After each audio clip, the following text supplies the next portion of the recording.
গুণধর হাজরা মহাশয়, বাড়ি আন্দুলিয়া। তিনি তার দুই নাতি শ্রীমান সমীর হাজরা ও শ্রীমান সন্দীপ হাজরার ব্যবসার উন্নতিতে ও পরিবারের সবার মঙ্গল কামনায় এই আতশবাজিটি দান করেছেন।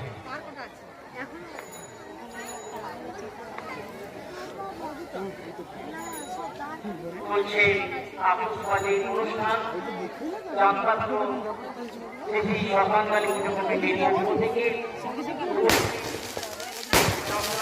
জানাই আন্তরিক শুভেচ্ছা এবং